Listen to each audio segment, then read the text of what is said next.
High friends welcome back to my channel. केमन आছো তোমরা? আশা করি সবাই খুব ভালো আছো, সুস্থ আছো, আর আমিও খুব ভালো আছি।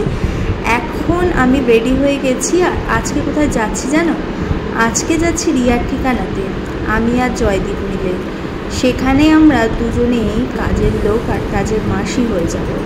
কেন কি এই যে রঙের মিস্ত্রি রং করে গেছে, তারপর ইলেকট্রিকের সব কাজবাজ হয়েছে সেইগুলো কিন্তু হয়েছে তো খুব ভালো কথা, কিন্তু রঙের মিস্ত্রি যা করেছে, চারিদিকে রং ফেলে একাকার কাণ্ড। এই দেখো সব কিছু কিন্তু ঢেকে রেখেছিলাম, কিন্তু তারপরেও কিন্তু চারদিকে রং ফেলেছে।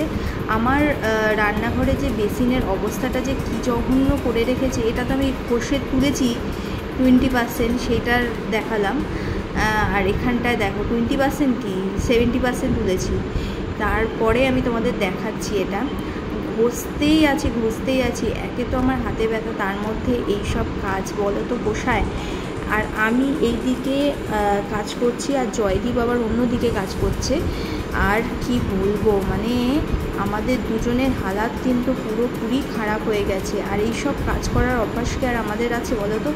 আর এখানটায় রঙের এই রঙগুলো যে কিভাবে উঠবে আমি নিজেও জানি না, বুঝতেও পারছি না। এই দিকে দেখো আমার ফোন এসছে, ফোনে কথা বলছি আর এদিকে কাজ করছি।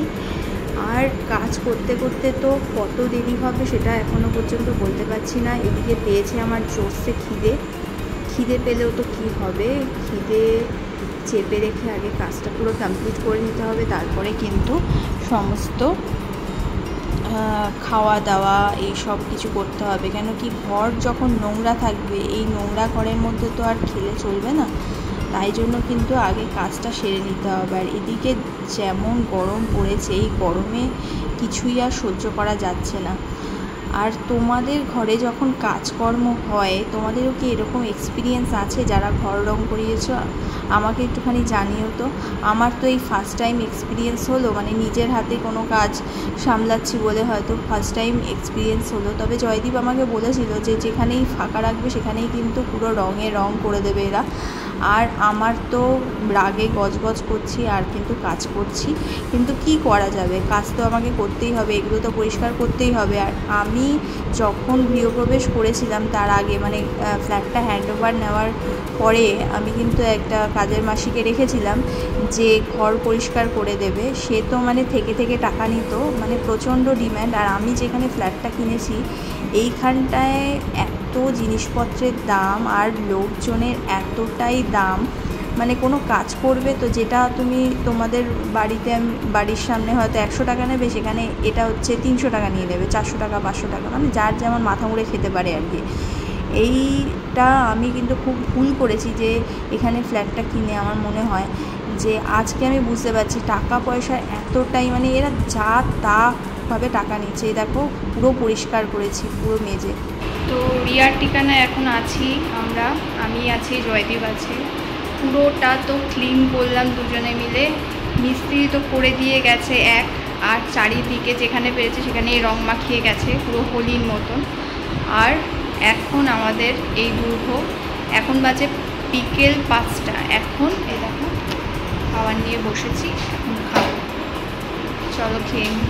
তো বেলায় এবার খাওয়ার টাইম পেয়েছি। এখানটায় কচু করেছিলাম আজকে, ভাত, কচু বাটা আর পনির আলুর তরকারি, এই ছিল আজকে লাঞ্চ। কাজবাজ শেষ করে যখন একটু ফ্রি হলাম তখনই আসলো আমার কল।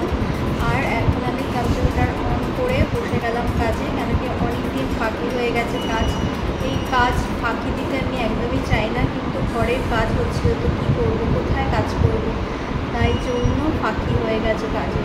আর সেটা তো আর শুনছে না উপর মহল থেকে, তাহলে আমাকে তো কাজটা নিয়ে বসতেই হবে, তাই জন্য বসে গেলাম কাজে। এই সমস্ত কাজবাজ করে এখন বসেছি আমার কম্পিউটারাইজ কিছু কাজ করতে। এই কাজগুলো তো আমাকে করতেই হবে, কাজটা আগে প্রায়োরিটি দেওয়া উচিত, যাই হয়ে থাকুক। তো নিজে সেলফ ডিপেন্ডেন্ট হতে গেলে, নিজের পায়ে দাঁড়াতে গেলে কাজ তো করে খেতেই হবে বস। আর কাজ না করলে টাকা পাবো না, আর টাকা না পেলে কিন্তু নিজের শখগুলোও পূরণ করতে পারবো না। তাই তো আমার সঙ্গে একমত। তো কেমন লাগলো আমার ভিডিওটা?